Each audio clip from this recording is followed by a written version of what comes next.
Looking back now, I should have seen it coming.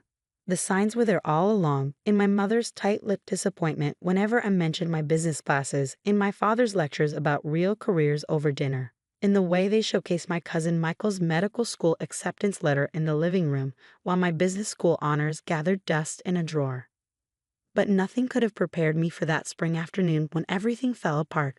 I remember every detail of that day. The cherry blossoms were in full bloom outside our family home, their delicate pink petals drifting across our perfectly manicured lawn.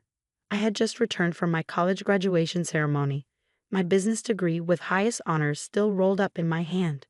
The familiar scent of my mother's famous bulgogi wafted from the kitchen. She always cooked Korean food on important days, a reminder of our heritage and her expectations. Sarah, my father's voice cut through the air like a scalpel. He stood in the doorway of his home office, still wearing his white doctor's coat from the hospital. We need to talk. The office was a shrine to medical achievement. Multiple diplomas and certifications lined the walls, interrupted only by photographs of my father with various dignitaries at medical conferences. A model of the human skeleton stood sentinel in the corner, its empty eye sockets watching our family drama unfold. "Your mother and I have been patient," he began, each word measured and precise. "We gave you 4 years to come to your senses about this business degree." He spat out the words like they tasted bitter. "But now it's time to grow up. We've arranged for you to take the MCAT next month.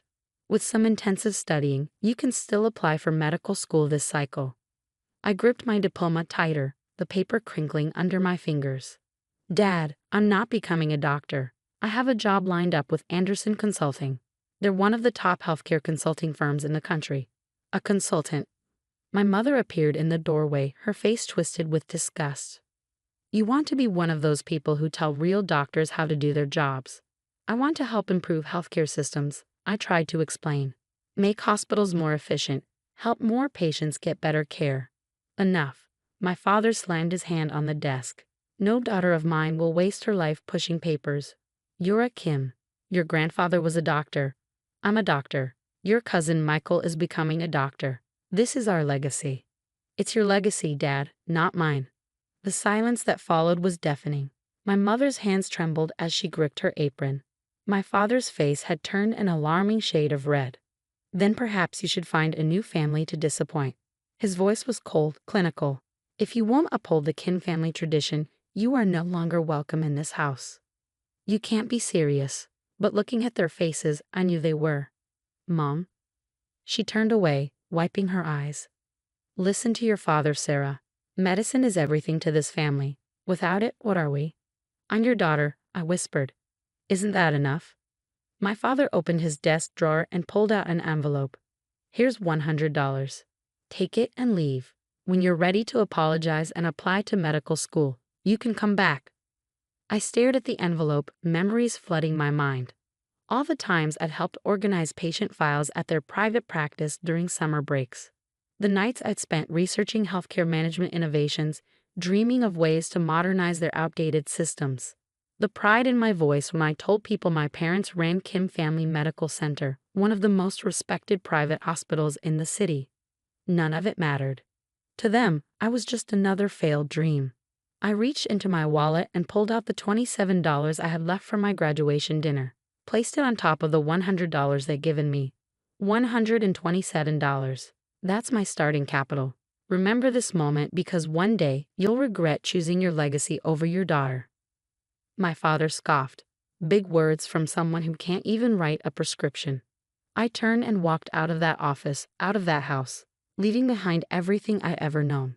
In my pocket, my phone buzzed with a message from Anderson Consulting. "Excited to have you join us next month. Your insights into healthcare systems are exactly what we're looking for." They had no idea how personal my mission to transform healthcare had just become. I spent that night in a cheap motel, using precious dollars from my $127 fund. As I lay on the lumpy mattress, staring at the water-stained ceiling, I made myself a promise.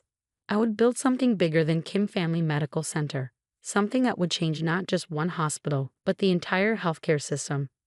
And when I succeeded, I would make sure my parents remembered exactly why they lost their daughter. The next morning, I walked into a local bank and opened a business account with $100 of my remaining money. The teller looked at me skeptically as I filled out the paperwork, probably wondering what kind of business I could possibly start with such a small amount. "Name of business?" she asked, fingers hovering over her keyboard. I thought for a moment, then smiled. "Phoenix Healthcare Solutions." Phoenix, like the bird that rises from the ashes, exactly like that. Over the next few weeks, I threw myself into my role at Anderson Consulting. During the day, I analyzed healthcare systems, identified inefficiencies, and proposed solutions that saved hospitals millions. At night, I built Phoenix Healthcare Solutions, starting with a simple website and business cards I designed myself. My first client came through pure chance. At a coffee shop near Anderson's offices, I overheard two doctors complaining about their struggling private practice. Without thinking, I turned around and introduced myself. "Your problem isn't your medical care," I told them after listening to their issues. "It's your systems. You're losing 30% of your potential revenue through inefficient billing practices and scheduling gaps." They looked skeptical, but desperate enough to listen. I offered to fix their systems for a small fee plus 10% of any revenue increases for the first year. They agreed, probably assuming they had nothing to lose. Within 3 months, their practice's revenue had doubled. Word spread quickly through the medical community. Soon, I was juggling my day job with an increasing number of private clients. My tiny motel room became my office, its walls covered with flowcharts and system analyses. 6 months after being kicked out, I had saved enough to rent a small office space. A year later, Phoenix Healthcare Solutions had 10 employees and was managing systems for 15 medical practices. I never told my clients about my parents or Kim Family Medical Center. In fact, I rarely used my full name, going by Sarah P. for Phoenix in all business dealings, but I kept tabs on my family's hospital through industry news and gossip. They were struggling, though they'd never admit it. The healthcare landscape was changing, becoming more corporate, more efficient. Private hospitals like theirs were being squeezed by larger healthcare groups with better systems and more resources. I could have helped them. I knew exactly how to modernize their operations, how to make them competitive in the new healthcare economy. But they had made their choice, and I was making mine. By my 3rd year, Phoenix Healthcare Solutions had expanded beyond simple consulting. We were buying struggling practices, modernizing them, and either selling them for profit or incorporating them into our growing network. Each acquisition taught me more about the industry, about the complex dance of healthcare politics and economics. I hired the best talent I could find, doctors who understood both medicine and business, tech experts who could build cutting-edge medical systems, lawyers who specialize in healthcare regulations. Together, we were building something revolutionary, a healthcare group that combined medical excellence with business efficiency. The irony wasn't lost on me. In rejecting my parents' dream of becoming a doctor, I had ended up deeper in the medical world than they could have imagined. But I was doing it my way, proving that there was more than one path to improving healthcare. 5 years after being kicked out, Phoenix Healthcare Solutions had become Phoenix Medical Group, a billion-dollar corporation that owned 30 hospitals across the country. We were known for turning around struggling facilities, for introducing innovative systems that improved both patient care and profitability. I had an apartment in the city's most exclusive building, a corner office with a view of the skyline, and more money than I could spend in 10 lifetimes. But I still kept that initial bank receipt for my $100 deposit in my wallet, a reminder of where I started. And then, on a crisp autumn morning, my assistant walked into my office with news that made my heart stop. "Miss Phoenix? Kim Family Medical Center just filed for bankruptcy protection. They're looking for buyers." I picked up the report she brought, my hands steady despite the emotions churning inside me. The numbers told a familiar story. Declining revenues, mounting debts, outdated systems. Everything I had warned them about, everything I could have prevented. "Should I add them to the potential acquisitions list?" my assistant asked.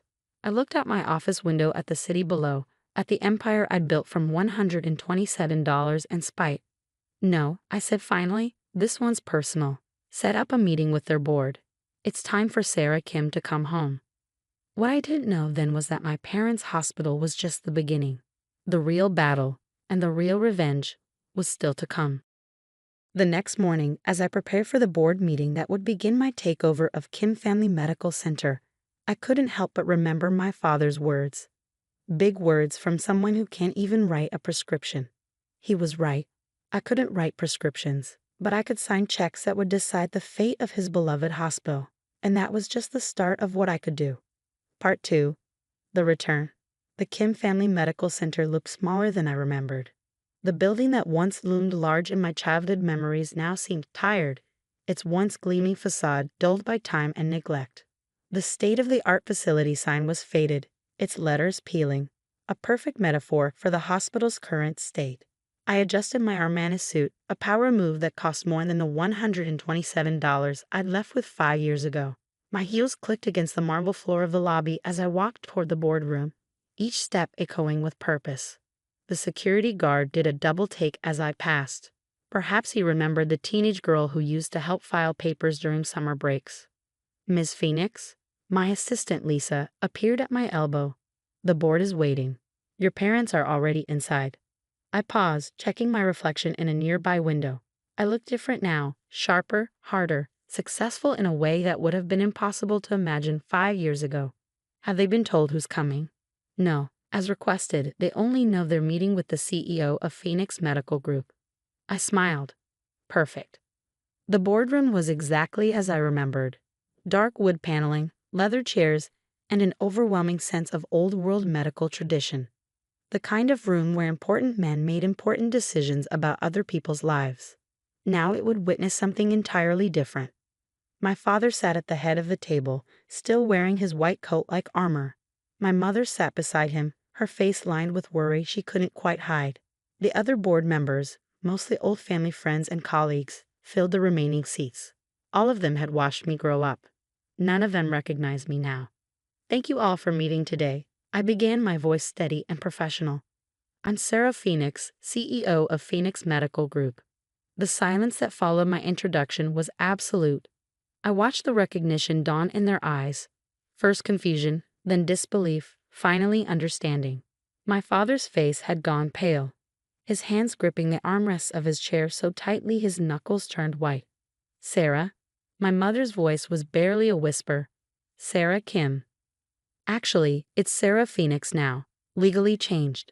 I moved to the front of the room, plugging my laptop into the projector. Shall we discuss the future of Kim Family Medical Center? This is ridiculous. My father finally found his voice, standing up abruptly. We called this meeting to speak with Phoenix Medical Group's CEO about a potential acquisition, not to. And you are speaking with Phoenix Medical Group's CEO. I cut him off smoothly, pulling up our company's latest financial reports. Now let's talk about your hospital's $17 million debt, your outdated systems, and your declining patient satisfaction scores.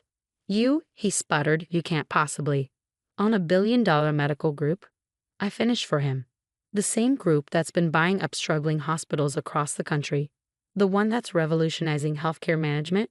I clicked to the next slide, showing Phoenix Medical Group's current holdings. I think you'll find I can, and I do. Dr. Park, one of the senior board members, leaned forward adjusting his glasses. Sarah, you built all this? Remember when I said I wanted to improve healthcare systems? I looked directly at my parents. This is what I meant.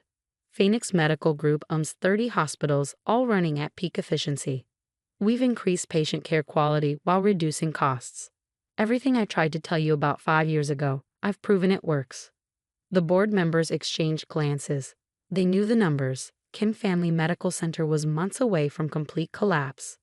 Phoenix Medical Group was their best hope for survival. My father stood up again, his face flushed. We'll find another buyer. Will you? I pulled up another slide. Your debt is held by Sterling Financial. Would you like to know who owns the controlling interest in Sterling? I paused, letting the implications sink in. I've spent 5 years building a safety net around this hospital, making sure that when it finally failed, and we all knew it would, I would be the only viable option. You planned this? My mother's voice cracked. All this time? No, Mother. You and Dad planned this the day you chose your precious medical legacy over your daughter. I kept my voice level, professional, even as years of hurt threatened to surface. I just made sure I'd be in a position to pick up the pieces. The next hour was a blur of numbers, projections, and terms. I laid out Phoenix Medical Group's offer. We would assume all debt, modernize the facilities, and retain most of the staff. The hospital would keep its name, but management would be completely restructured. And the current leadership? Dr. Park asked carefully, glancing at my father. Dr. Kim will be offered a position as a senior physician, focusing solely on patient care. I met my father's glare steadily. All administrative duties will be handled by Phoenix Medical Group's management team. The message was clear. He would lose all control over the hospital he built. You can't do this, he said, but his voice had lost its authority. This hospital is my life's work. No, father, this hospital was your dream. Now it's my reality. I stood up, gathering my materials. The offer expires in 48 hours. I suggest you consider it carefully. Without Phoenix Medical Group, Kim Family Medical Center will be bankrupt within 3 months. I turned to leave, then paused at the door. Oh, and one more thing. I pulled out my wallet and removed 2 worn bills. The same $127 I'd left with 5 years ago. Placed them on the table. I believe this belongs to you. Consider it my final repayment for choosing business over medicine.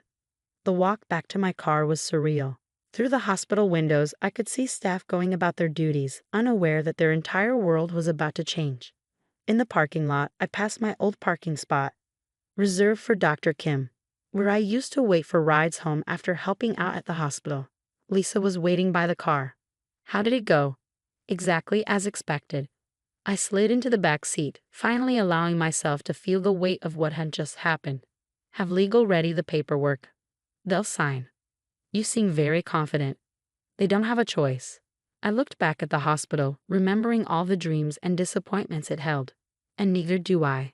That evening, as I sat in my penthouse office reviewing acquisition documents, my phone lit up with messages. First from my mother, a long emotional plea about family and forgiveness.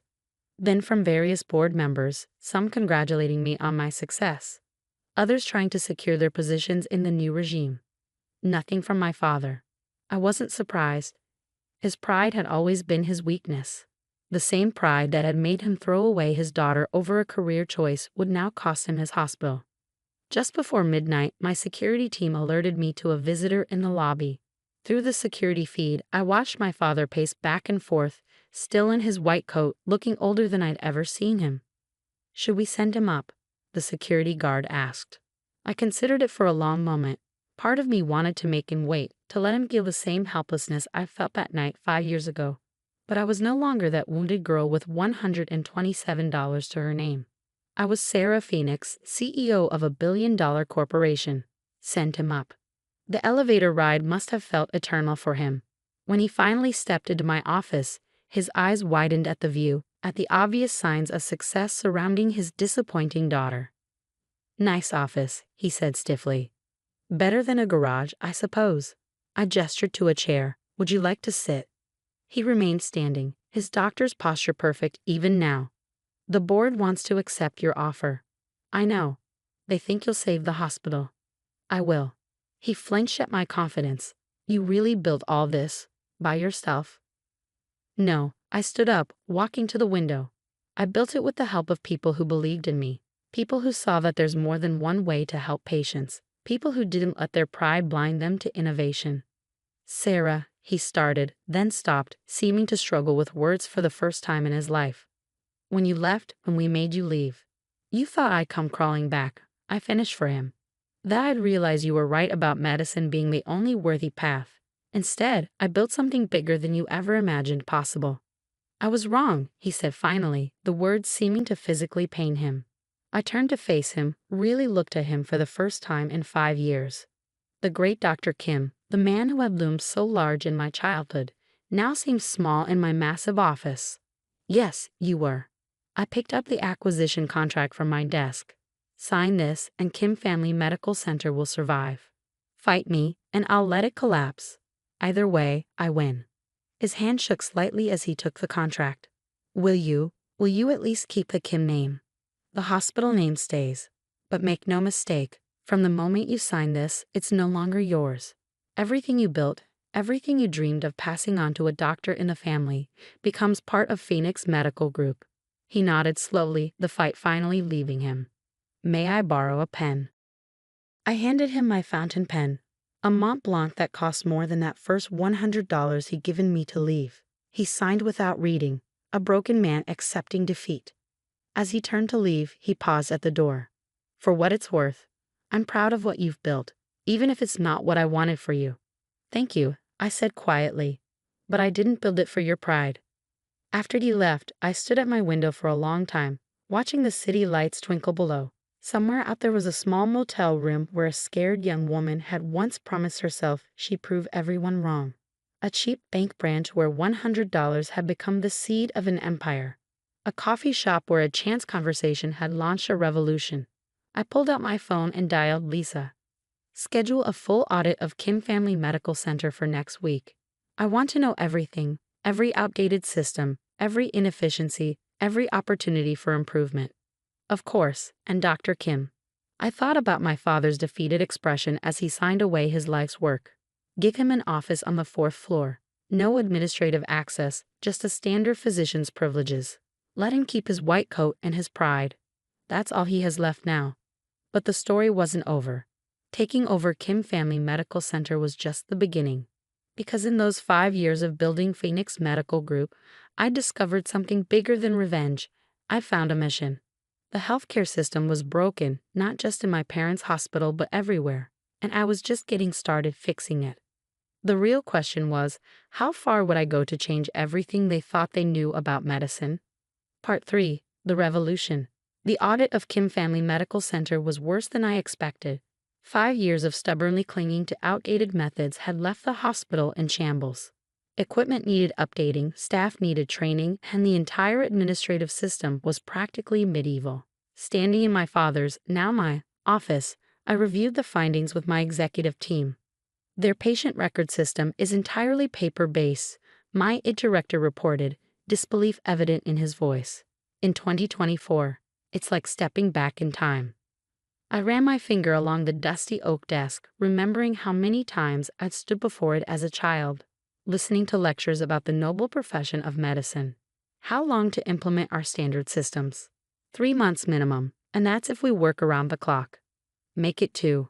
I looked out the window at the hospital grounds. The cherry trees were blooming again, just like the day I'd left. I want this place transformed before the cherry blossoms fall.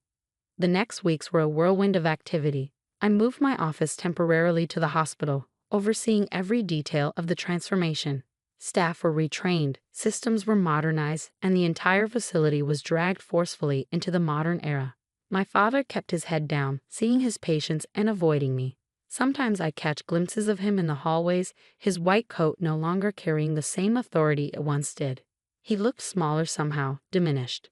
My mother tried a different approach. She started leaving containers of homemade bulgogi in my office, just like she used to when I helped at the hospital during summer breaks. I returned each one untouched with a polite note, "Thank you, but I have lunch meetings." The local medical community buzzed with gossip about the prodigal daughter's triumphant return. Some praised my success, others criticized my hostile takeover of my own family's hospital. My cousin Michael, now a resident at a prestigious hospital across town, gave interviews about the tragedy of the situation. I ignored it all, focusing instead on the numbers. Within the first month, patient satisfaction scores rose by 15%. By the second month, operating costs had decreased by 22%. The hospital was healing, even if my family wasn't. Then came the incident that changed everything. I was working late one night, reviewing implementation reports, when the emergency alert system I'd installed lit up. A major traffic accident had occurred on the highway, multiple casualties, severe trauma cases. Under the old system, Kim Family Medical Center would have diverted most cases to larger hospitals. But we weren't the old system anymore. I rushed to the emergency department, watching as our new protocols kicked in. Digital systems tracked bed availability in real time. AI-assisted triage software helped prioritize cases. Staff movements were choreographed with military precision, guided by efficiency algorithms I'd spent years perfecting. And there, in the middle of it all, was my father. His white coat was stained with blood as he moved from patient to patient, his experienced hands steady even in chaos. For the first time, I saw him truly seeing our new systems in action, how they supported rather than replaced medical expertise, how they helped doctors save more lives. Hours later, when the crisis had passed, he found me in my office. 14 critical patients, he said quietly. We didn't lose a single one. I looked up from my laptop. That's what happens when you combine good medicine with good systems. He stood there awkwardly for a moment. Then, your mother misses you. We both do. I've been here every day for 2 months. You know what I mean, he sighed, suddenly looking very tired. When did you become so hard, Sarah? The night my parents told me I was worth nothing without a medical degree. I kept my voice level, professional. The same night I learned that sometimes you have to choose between being loved and being respected. And you chose respect. I chose success, on my own terms. I turned back to my work. The cherry blossoms are falling, Father. How does it feel to watch your old world fall with them? He left without answering, but something had shifted. The next day, I found a stack of patient files on my desk, cases where our new systems had made a critical difference. A peace offering, perhaps, or maybe just acknowledgement. By the third month, Kim Family Medical Center had become the flagship of Phoenix Medical Group's new healthcare model. We were receiving inquiries from hospitals across the country, all wanting to learn our methods. The same board members who had doubted me now fought for chances to sign my praises to industry publications. My father gradually began attending administrative meetings, not as a leader but as an observer. He asked questions about the systems, showed interest in the improvements, small steps but significant ones. Then came the day I found him training younger doctors on how to use our new diagnostic software. It's quite extraordinary, he was saying as I passed by the conference room. The AI can spot patterns we might miss, but it still needs our medical judgment to make final decisions. It's not replacing us, it's making us better doctors. I stood in the doorway, watching the man who had once dismissed all business innovations as threats to real medicine, now championing our systems. That evening, he knocked on my office door again. May I come in? I gestured to a chair. The cherry blossoms, he said, looking out at the bare trees. They're gone. Yes. And with them, my old hospital. He turned to face me. You've built something remarkable here, Sarah. Something I was too proud to see coming.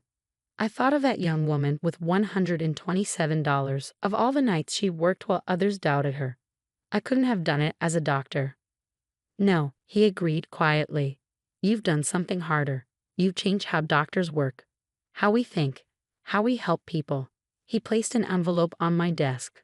I'd like to retire. I opened the envelope. Inside was his resignation letter, along with a proposal for a teaching position, training new doctors on integrating modern healthcare systems with traditional medical practice. You want to teach. I want to help build the future you show us is possible. He smiled slightly. If you let me. I studied him for a long moment. The great Dr. Kim, asking his business graduate daughter for permission to help shape the future of medicine. Life had a sense of irony after all.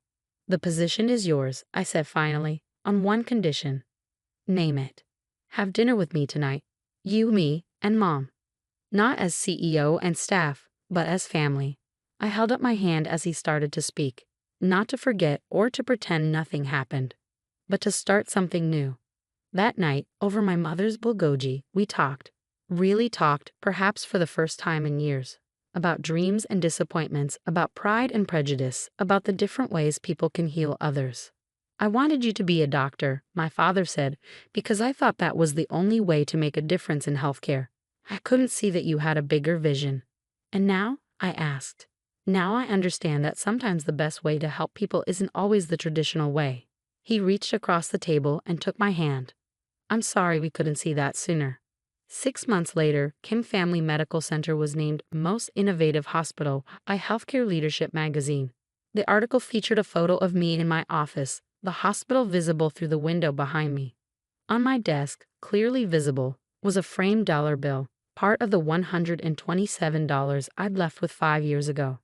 The caption read, Sarah Phoenix, formerly Kim, proves that sometimes the best medicine isn't practiced in a white coat. My father keeps a copy of that magazine in his teaching room. Next to it is a new photo, him teaching young doctors while I stand in the background, both of us working in different ways to improve healthcare. The cherry trees still bloom every spring outside the hospital, but now they remind me not of endings, but of new beginnings. Of how sometimes you have to lose everything to build something better. of how the hardest person to heal is often yourself. I still run Phoenix Medical Group, still work to revolutionize healthcare across the country. But now when I visit Kim Family Medical Center, I sometimes join my parents for dinner. We're not the same family we were, too much has happened for that. But we're building something new, something that respects both tradition and innovation. And sometimes, late at night in my office, I look at that framed dollar bill and smile. Because the scared young woman who left with $127 didn't just build an empire. She built a bridge between two worlds, between old medicine and new, between a father's dreams and a daughter's vision. That's worth more than all the medical degrees in the world. Last week, a young intern asked me if I regret not becoming a doctor. I showed her our latest patient outcome statistics, how our systems have helped save thousands of lives, how we've made healthcare more accessible and efficient across the country. I didn't become a doctor, I told her. I became something new. And sometimes that's exactly what medicine needs. My father, passing by at that moment, stopped and smiled. And sometimes, he added, that's exactly what a family needs too. The cherry blossoms are blooming again outside my window. But this time, they're not marking an ending. They're celebrating a revolution, in medicine and family, and in the heart of a woman who dared to heal healthcare her own way. Sometimes the best revenge isn't proving others wrong. It's proving yourself right.